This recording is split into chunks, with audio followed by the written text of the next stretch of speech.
50th டே. இந்த படத்தில் இருக்க அந்த ட்ரெய்லரில் வச்ச டயலாக் தான் இந்த மொத்த படம். நமக்கு பிடிச்சது பண்ணும்போது சந்தோஷமாக இருக்கும், நமக்கு பிடிச்சவங்களுக்காக ஏதாவது பண்ணும்போது தான் திருப்தியாக இருக்கும் அப்படின்னு சொல்லுவோம்.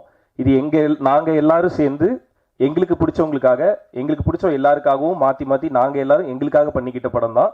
நாங்கள் எல்லாரும் எங்களுக்காக மட்டும் பண்ணாமல் திருப்தியாக ஆடியன்ஸ் இந்த தேட்டர்லேருந்து வெளியே போகணும் அப்படின்னு யோசிச்சு பண்ண படம். ஸோ இந்த வெற்றி, இந்த 50வது நாள் ஜோ அப்படின்னு அந்த போஸ்டரை பார்க்கும்போது எனக்கு அவ்வளோ திருப்தியாக இருக்குது. ஸோ என்னோட திருப்தி மட்டும் இல்லை, இந்த மொத்த டீமோட முகத்துலையுமே நீங்கள் அந்த திருப்தியை பார்க்க முடியும். அதை தாண்டி எனக்கு ஒன்று சொல்லணும், இது சொல்லாமான்னு தெரில. இங்கே இருக்க ப்ரெஸ் அண்ட் மீடியாவில் இருக்க நிறைய பேர்கிட்ட நான் அதை பார்க்க முடிஞ்சுது. இங்கே வரும்போது உண்மையிலேயே ஹாப்பியாக ஸ்மைல் பண்ணி என்னை ஹக் பண்ணி எனக்கு கை கொடுத்து ரொம்ப சந்தோஷமாக இருக்குது இந்த வெற்றியை பார்க்கும்போது அப்படின்னு சொன்ன அந்த ப்ரெஸ் அண்ட் மீடியா பீப்புள்ஸ் எல்லாருக்குமே என்னோட ஆத்மார்த்தமான நன்றி. உங்ககிட்ட இருந்து தான் அந்த நம்பிக்கை எங்களுக்கு ஆரம்பிச்சுது. ஸோ நீங்கள் இந்த படத்தோட ப்ரெஸ் ஷோ முடிஞ்ச உடனேயுமே இந்த படத்தோட ரிசல்ட்டை என் கண் முன்னாடி காமிச்சிங்க. ப்ரெஸ் ஷோலேருந்து இங்கேருந்து இந்த கதவை திறந்து வெளியில் போய் அடுத்த 1 ஹவருக்குள்ளார ட்வீட்லேருந்து ஆரம்பித்து நீங்கள் போட்ட ஒவ்வொரு சின்ன சின்ன நியூஸ்லேருந்து ஆரம்பித்து இந்த படத்தோட ப்ரொமோஷன் ஆரம்பிச்சுது. ஆக்சுவலாக நாங்கள் நிறைய பேர் சொன்னாங்க ஆக்சுவலாக இந்த படத்தோட ப்ரொமோஷன் ரொம்ப நல்லா இருந்தது அப்படின்ட்டு. டு பி ஹானஸ்ட், இந்த படத்தோட ப்ரொமோஷனை வந்து நாங்கள் ரொம்ப ரொம்ப கரெக்டாக பண்ணோமா அப்படின்னு எங்களுக்கு தெரியாது. இந்த படத்தோட கரெக்டான ப்ரொமோஷனாக நான் பார்த்தது இங்கே இருக்கிற ப்ரெஸ் அண்ட் மீடியா கொடுத்த அந்த ரிப்போர்ட் தான். இந்த படம் சக்ஸஸ்ன்றது வெள்ளிக்கிழமை ரிலீஸ் ஆகிறதுக்கு முன்னாடி செவ்வாய்க்கிழமை நாங்கள் அந்த ப்ரெஸ் அண்ட் மீடியா ஷோ போட்டோம். அன்னைக்கு ஈவினிங் நீங்கள் போட்ட ட்வீட் அண்ட் நீங்கள் கொடுத்த நியூஸ்லேயே அது எங்களுக்கு தெரிஞ்சுது. ஸோ உங்கள் எல்லாருக்குமே ரொம்ப ரொம்ப நன்றி. உண்மையிலேயே உங்களுக்கு படம் பிடிக்குது, இந்த படம் நல்லா இருக்குது அப்படின்னு தெரிஞ்சால் அந்த படத்தை எப்படி கொண்டு போய் மக்கள்கிட்ட சேர்ப்பீங்க அப்படின்றதுக்கு ஜோ ஒரு பெரிய உதாரணமாக இருந்தது.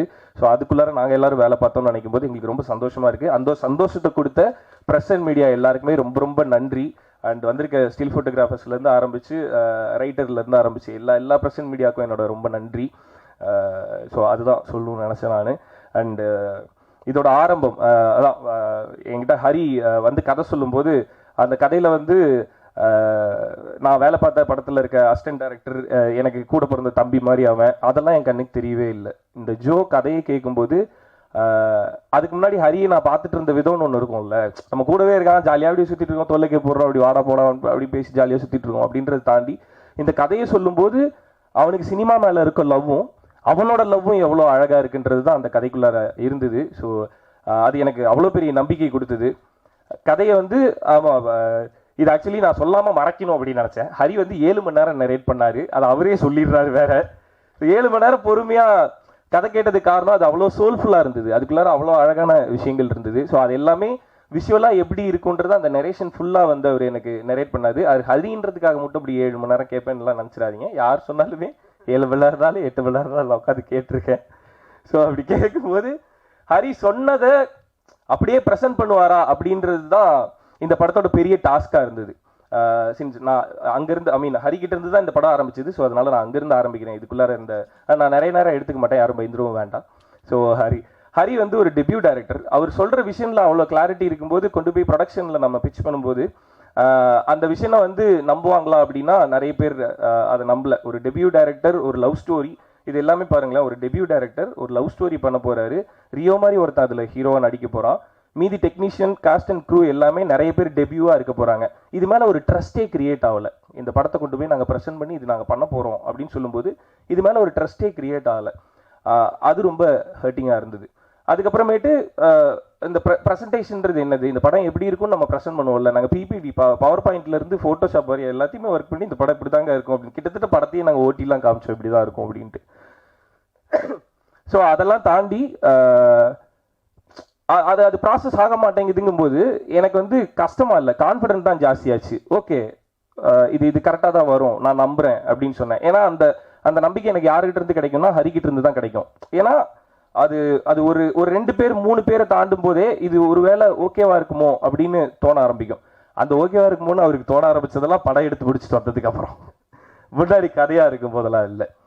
ஸோ அதுக்கப்புறமேட்டு இதே மாதிரி நம்புற ப்ரொடியூசர் வேணும் அப்படின்றது மட்டும்தான் எனக்கு தோணுச்சு. ஸோ அப்படி தோணும் போது தான் தேல்பத்திரி சிங் ஏகன் வந்தார், கடைசியாக தான் வந்தார் விநாயக் மகாதேவ்ன்ற மாதிரி.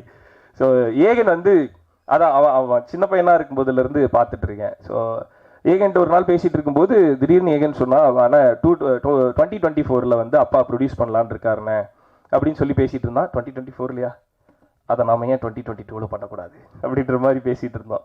ஸோ அப்போ வந்து ஆக்சுவலி ஏகனுக்கு நாங்கள் என்னெல்லாம் ஸ்ட்ரகிள் ஃபேஸ் பண்ணோன்றது ஏகன் எங்கள் கூட இருந்து பார்த்துட்டு இருந்தான்.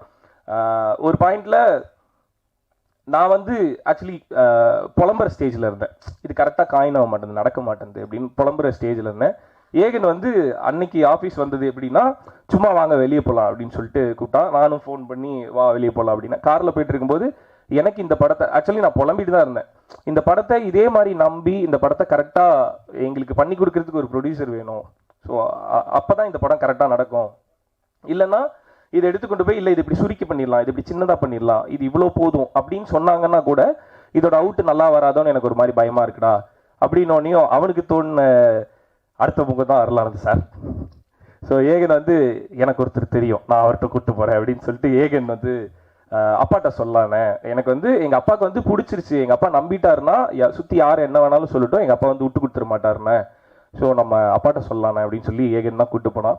ஸோ அப்படி இது நடக்குமா இல்லையான்னு நான் பயந்துட்டு இருந்தப்ப இதை நடத்தி காட்டினதுக்கு முக்கியமான காரணம், ரொம்ப ரொம்ப முக்கியமான காரணம் Aegan. Thank you so much Aegan for that. கூட இருக்கலாம், கூட சேர்ந்து சுற்றலாம், நம்பிக்கையாக 4 வார்த்தை பேசலாம், ஆனால் நம்பி அடுத்த ஸ்டெப்பு எடுத்து வைக்கணுன்றதுக்கு யாராவது ஒருத்தர் நம்ம கையை பிடிச்சி கூட்டு போனோம். அப்படி இந்த படத்தை அடுத்து உங்கள் அப்பா கிட்ட கூட்டு போனதுக்கு thank you so much again. I'm for ever grateful for that. இதை நான் வந்துட்டு சொன்னதில்லை. அதுதான் இல்லை, இன்னைக்கு நிறைய வினோதத்தை பார்ப்பேன் இப்போ நீங்கள். ஓகே, ஸோ அடுத்து அருளானந்த் சார் இந்த படத்துக்குள்ளார வரும்போது அவர் வந்து கதை கேட்டு முடிச்ச அன்னைக்கு அவரோட முகத்தில் ஒரு சிரிப்பும் ஒரு கான்ஃபிடென்ட்டும் இருந்தது. இந்த படம் ஏங்க இவ்வளோ லேட் ஆகுது, நான் சொல்கிறேன் அப்படின்னு சொல்லிட்டு அனுப்பிச்சாரு. அதுக்கப்புறம் சார் என்ன பண்ணாருன்னா, அன்னைக்கு நைட்டே கூப்பிட்டு மேத்யூ கிட்ட சொல்லிட்டாரு இந்த படம் நம்ம தான் பண்ணுறோன்ட்டு. ஆனால் என்கிட்ட சொல்லலை. அவர் என்ன பண்ணாருன்னா, அவரோட ஃப்ரெண்ட்ஸ் ஒரு 2-3 ப்ரொடியூசர்கிட்ட வந்து கதை சொல்ல அனுப்பிச்சாரு. நாங்கள் போய் கதையெல்லாம் சொல்லிட்டு வந்தோம். அதெல்லாம் முடியுது, அங்கெல்லாம் ப்ராசஸ் ஆகுது. நான் அவர்கிட்ட என்னெல்லாம் சொன்னேன்னா, சார் இதை வந்து இந்த மாதிரிலாம் பண்ணிட்டா இது வந்து சின்னதாகிடும் சார் அப்படின்னு சொல்லி நான் சொல்லிட்டு இருந்தேன். மற்ற ப்ரொடியூசர்கிட்ட கேட்டு அவங்க எல்லாரும் அதையே சொல்லும்போது, நீங்கள் சொல்கிற மாதிரி தான் சார் அவங்க சொல்கிறாங்க, அப்போ நம்ம இதை சின்னதாக பண்ண வேணாம், நீங்கள் எப்படி ஆசைப்படுறீங்களோ அப்படி பெருசாகவே பண்ணுவோம் சார் அப்படின்னு சொல்லி உள்ளார வந்தார். சார் அந்த நம்பிக்கையை எத்தனை பேர் வந்து ஒரு புது டீமுக்கு வைப்பாங்கன்னு தெரியல சார். அவர் எங்கேருந்து ஆரம்பிச்சாருன்றது உங்களுக்கு தெரியுமான்னு தெரில. விஷன் சினிமா ஹவுஸோட லோகோ ப்ரெசன்டேஷனில் பார்த்தீங்கன்னா தெரியும், ஒரு சின்ன சைக்கிள் கடையிலேருந்து ஆரம்பித்து அது ஒரு ரியல் எஸ்டேட்டாக மாறி ஐஏஎஸ் பை ஹார்ட் அப்படின்னு ஒரு ஐஏஎஸ் இன்ஸ்டியூட்டுன்னு போய் அங்கேருந்து இப்போ தமிழ்நாட்டில் விரல் விட்டு எண்ணக்கூடிய முக்கியமான ரியல் எஸ்டேட் பிஸ்னஸ் மட்டும் இல்லாமல் நிறைய பிஸ்னஸ் பண்ணிருக்காரு, எஜுகேஷனல் இண்டஸ்ட்ரி பிஸ்னஸ் பண்ணிருக்காரு. ஒரு சின்ன சைக்கிள் கடையிலேருந்து ஆரம்பித்து இவ்வளோ பெரிய பிஸ்னஸ் மேனாக வளர்ந்த அவருக்கு ஒரு சின்ன டீம் மேலே வச்ச நம்பிக்கை வீணாக போகாது, அந்த டீம் கரெக்டாக வேலை பார்த்தா அது கரெக்டாக தான் வரும் அப்படின்ற நம்பிக்கை வைக்கிறதுக்கு இவரை மாதிரி ஒருத்தர்னால தான் முடியும். Thank you so much sir. அது அந்த ஓடிடி சேட்டலைட் அப்படின்ற பிஸ்னஸ்குள்ளார போகும்போது இன்னைக்கு எல்லாருமே அதை பற்றி பேசணும். ஸோ அது எனக்கும் அதை அட்ரஸ் பண்ணணும். படம் முடிஞ்சதுக்கு அப்புறமேட்டு சேட்டலைட் ஓடிடி அப்படின்னு கொண்டு போகும்போது என்னோட போன 2 படமுமே ரொம்ப ஈஸியாக ஆக்சுவலி பிஸ்னஸ் ஆச்சு. ஐ மீன் எல்லாருக்குமே தெரியும், அது ஈஸியாகவே சேட்டலைட் ஓடிடி நடந்தது. பட் இந்த படம் இன்னும் நல்லா வந்திருக்கு அப்படிங்கும்போது since I trusted Joe, so even my team, so எல்லாருமே ட்ரஸ்ட் பண்ணி பண்ணும்போது அது ஈஸியாக நடக்கும் அப்படின்னு நினச்சேன். இன்னொன்று சொல்லிடுறேன், சேட்டலைட் ஓடிடின்னு சொல்லி இதுக்குள்ளார ஏதோ ஒன்று இருக்குது அப்படின்ற மாதிரி ஒரு 2-3 பேர் பேச ஆரம்பித்தாங்க. அதெல்லாம் ஒன்றும் கிடையாது. இது வந்து இயர்-எண்டில் சேட்டலைட் ஓடிடிக்குள்ளார அவங்களுக்கு பிஸ்னஸில் சில ஸ்ட்ரகிள்ஸ் இருக்கும், அதுதான் ஜோ மேலே வந்து விழுந்தது. பட் சின்ஸ் இந்த படம் நல்லா இருக்குது அப்படிங்கும்போது அது ஈஸியாக நடந்துடும் அப்படின்றதான் நாங்கள் நம்பினோம். ஸோ அது நடக்கிறதுக்கு கொஞ்சம் டிலே ஆகும்போது எங்களுக்கு ஒரு ரிலீஸ் டேட் வருது, சக்திவேலன் சார் சொல்கிறாரு இந்த டேட்டில் பண்ணோன்னா இது நல்லா ஒர்க் ஆகும் அப்படின்றாரு. எங்களுக்கும் அது தோணுது, நாங்களும் ரொம்ப ஸ்ட்ராங்காக பிலீவ் பண்ணுறோம். இந்த டேட்டில் வந்துட்டோம்னா இந்த படம் நல்லா ஓடும், ஒரு படத்துக்கு ரிலீஸ் டேட்டுன்றது ரொம்ப முக்கியம் அப்படின்னு எல்லாமே நாங்கள் பேசிகிட்டு இருக்கும்போது சேட்டலைட் ஓடிடி இன்னும் முடியலையே அப்படின்ற டாக் ஒன்று கிரியேட் ஆச்சு. அப்போது இப்போ எந்த ப்ரொடியூசர் இப்படி யோசிப்பாங்கன்னு தெரில. என்னோட ப்ரொடியூசருக்கு அந்த விஷயத்துக்கு forever grateful for you sir. அவர் சொன்ன அந்த ஒரு வார்த்தை, இப்போ சேட்டலைட் ஓடிடி முடியலை அப்படின்றதுக்காக ஒரு நல்ல டேட்டில் இந்த படத்தை நான் கொண்டு வந்து கொடுக்கலின்னா நாளைக்கு தேட்டரில் வேறு டேட்டில் நான் வரும்போது இது நடக்காமல் போயிடுச்சுன்னா அப்போ அது நம்மளால் தாங்கிக்க முடியாது. ஸோ இதில் நீங்கள் எல்லாரும் எவ்வளோ ஆசாசியாக வேலை பார்த்துருக்கீங்கன்னு தெரியும். இந்த டேட்டில் ரிலீஸ் ஆனால் உங்களுக்கு நல்லா ஓடுன்னு நம்பிக்கை இருக்கா? அப்போ சேட்டலைட் ஓடிடி வந்து ரிலீஸ் ஆனதுக்கப்புறம் நான் பார்த்துக்கிறேன் அப்படின்ற அந்த முடிவை அருளானந்த் அப்படின்ற அந்த ஒரு தனி நபர் எடுத்தார். ரொம்ப ரொம்ப ரொம்ப ரொம்ப நன்றி சார். அந்த அன்னைக்கு வந்து சக்திவேலன் சார் மட்டும் இல்லை, நானுமே ஃபர்ஸ்ட் கேட்டுட்டு அதுக்கப்புறமேட்டு இல்லை சார் முடிச்சுட்டு கூட பண்ணிக்கலாம் சார் அப்படிங்கும்போது, இல்லை சார் பரவாயில்ல சார், நம்ம தேட்டர் இந்த டேட் விட்டா அப்படி இருக்குன்னா நம்ம வந்துருவோம் சார் அப்படின்னு சொல்லி முடிவு எடுத்தாரு. ரொம்ப ரொம்ப நன்றி சார். நாங்கள் வச்ச நம்பிக்கையை தாண்டி நீங்கள் அன்னைக்கு எடுத்த அந்த நம்பிக்கையும் அந்த முடிவும் தான் இந்த 50வது நாள். ஸோ அதுக்கு ரொம்ப ரொம்ப thanks sir. Thank you so much. Satellite OTT முடியாமலாம் இல்லை, முடிஞ்சிருச்சு, சீக்கிரம் ஓடிடியில் வரப்போகுது. அது அந்த ப்ராசஸ்க்கான டிலே மட்டும்தான். இப்போ இது முடிஞ்சு தான் வரணும்னா நாங்கள் அடுத்த மாதம் அதுக்கு அடுத்த மாதம் ரிலீஸ் ஆயிருப்போம். அந்த டேட் எங்களுக்கு கிடச்சிருக்காது. ஸோ அதை தாண்டி அந்த டேட்டும் அந்த படத்துக்கான ரெக்கக்னேஷன் கரெக்டாக வேணுன்றதுக்கு மட்டுமே யோசிக்கிற ப்ரொடியூசர் இந்த காலத்தில் கிடைக்கிறது ரொம்ப ரொம்ப கஷ்டம் சார். ஒரு படத்துக்கான வெற்றியை மட்டுமே யோசிச்சு படம் பண்ணதுக்கு ரொம்ப நன்றி sir.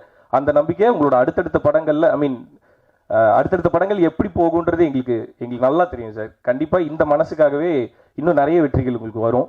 Thank you so much.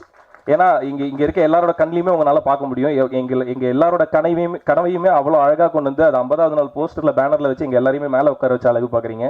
Thank you so much sir. இதை தாண்டி இந்த டீமுக்குள்ளே இருக்க எல்லாருமே ஃப்ரெண்ட்ஸு, எல்லாருமே டெபியூ அப்படிங்கும்போது எல்லாருமே உண்மையாக வேலை பார்க்கணுன்றது மட்டும்தான் எங்களுக்கு மனசில் இருந்தது. அதை மட்டும்தான் நாங்கள் பண்ணோம். ஸோ அதோட சக்ஸஸை தான் இப்போ நாங்கள் டேஸ்ட் பண்ணுறோம். ஸோ சில விஷயங்களை அட்ரஸ் பண்ணணும்னு நினச்சேன், அதை நான் இங்கே அட்ரஸ் பண்ணேன். அவ்வளோதான். And thank you so much. ரொம்ப ரொம்ப ரொம்ப ரொம்ப சந்தோஷமாக இருக்குது சார். நான் எவ்வளோ தடுத்தாலும் என்னால் சொல்லாமல் இருக்க முடியல சார். ஒன்று மட்டும் சொல்லிடுறேன் சார். இந்த படம் பண்ணலான்னு சொல்லி அருளானந்த் சார் முடிவு பண்ணப்போ, இது எனக்கு மட்டும் இல்லை, நான் எல்லாருக்குமே சொல்கிறேன், ட்ரஸ்ட் எவ்ரிபடி. அது தப்பே இல்லை. நாங்கள் எல்லாருமே எங்களை நம்பினால தான் ஜோன் ஒரு படம் இங்கே இருக்குது. பட் அதுக்காக எல்லாரையுமே நம்பிட்டேவும் இருக்கக்கூடாதுன்ற மாதிரி சில சம்பவம்லாம் எனக்கு நடந்தது. ஒரு சிலர் வந்து சார் வந்து படம் பண்ணலான்னு முடிவு பண்ணதுக்கு அப்புறமேட்டு சார் இது சொல்லலாம் சார், ஓகே இல்லை சார் உங்களுக்கு, சார்கிட்ட வந்து இல்லை பண்ண வேணாம் அப்படின்னு சொல்லி சொன்னாங்க. ஸோ அது அவர் எடுத்த டிசிஷன். அது நாங்கள் போய் கதை சொன்னோம், கதை பிடிச்சிருக்கு, ஒரு ப்ரொடியூசர் படம் பண்ணலாம் அப்படின்னு முடிவு பண்ணுறது இந்த காலத்தில் எவ்வளோ கஷ்டன்றது நம்ம எல்லாருக்குமே தெரிஞ்ச விஷயம். அப்படி ஒரு டீம் அசம்பிள் ஆகி அந்த கனவோட அடுத்தபடி எடுத்து வைக்கும்போது போய் தடுத்து நிறுத்துறது எந்த அளவுக்கு சரின்னு எனக்கு தெரியல. சில பேர் அது பண்ணாங்க. ஸோ அப்படி யாரும் பண்ணாதீங்க. ஒரு டீம் வந்து ஒரு வேலை பார்த்து அதை ஆத்மார்த்தமாக எடுத்துகிட்டு போகும்போது அதை எப்படியாவது நிறுத்தணும் அப்படின்னு சில பேர்லாம் யோசிக்கிறாங்க. ஸோ அந்த மாதிரி யாரும் பண்ணாதீங்க. அவங்க யாரும் பெரிய ஆளாவோ இல்லை, அந்த மாதிரிலாம் இல்லை. இந்த வேணாம் இதை நம்பாதீங்களேன் அப்படின்னு சொல்லி போய் அதை ஸ்டாப் பண்ணுறேன். என் லைஃப்பில் யாரையுமே இவங்களை நம்பி இப்படி ஒரு வேலை பண்ணாதீங்கன்னு யாரையுமே சொன்னதில்லை. யார் என்ன அப்படின்றத நம்மளால ஜட்ஜ் பண்ணவே முடியாது. Everybody has their own issues, everybody has their own dream. அது என்ன ஏதுன்னு தெரியாமல் அதை போய் ஸ்டாப் பண்ணுறதுக்குன்னு ஒரு வேலையை எடுத்து பண்ணுறாங்கல்ல. ஸோ அந்த மாதிரி இருக்கவங்களுக்கு சொல்கிறேன், அந்த மாதிரி பண்ணாதீங்க. அவன் கஷ்டம் அவனுக்கு, அவனோட ட்ரீம் அவனுக்கு, அவனோட உழைப்பு தான் அவனுக்கு சோறு போடும். ஸோ அப்படி உழைக்கிறவங்கள போய் தடுத்து நிறுத்தணும் அப்படின்னு நினைக்காதீங்க. அது ரொம்ப தப்பாக இருக்குது. ஸோ அப்படி பண்ணவங்களுக்கு தான் இப்படி ஒரு சக்ஸஸ் பதில் சொல்லியிருக்கோன்னு நினைக்கிறேன் சார். எனக்கு அவங்க நம்பர் அனுப்புங்க சார், நான் அவங்கக்கிட்ட பேசணும் சார். அவ்வளோதான். So thank you so much. And satellite OTT எப்போ வரும்னு நிறைய பேர் ட்வீட்டில் கேட்டுட்டு இருந்தீங்க. சீக்கிரம் வரும். எப்போ வரும்னு அப்புறம் சொல்கிறோம். Okay, thank you so much. And டெலிவிஷனில் என்னை பார்த்து என்னை பிடிச்சி அதில் இருந்து நிறைய பேர் இப்போ தேட்டருக்கு வந்தீங்க. முக்கியமாக மக்கள் தேட்டரில் வந்து இந்த படத்தை பார்க்கணுன்னு நினச்சி 50வது நாள் வரையுமே தேட்டருக்கு வந்துட்டு இருக்க உங்கள் எல்லாருக்குமே ரொம்ப ரொம்ப ரொம்ப ரொம்ப நன்றி. Thank you so much. தேங்க்யூ. அதான் எல்லாரும் சொல்லுவாங்க, ஒரு நல்ல படம் வரும்போது மக்கள் அந்த படத்துக்கு சப்போர்ட் பண்ணாமல் இருக்க மாட்டாங்க அப்படின்றது எல்லாருக்குமே தெரியும். ஸோ ஒரு நல்ல படம் தேட்டருக்கு வந்து இவ்வளோ மக்கள் தேட்டருக்கு வந்து இந்த படத்தை பார்க்கும்போது ரொம்ப ரொம்ப சந்தோஷமாக இருக்குது. அது எனக்கு நிறைய கான்ஃபிடென்ட்டை கொடுக்குது. Thank you so much. தேங்க்யூ.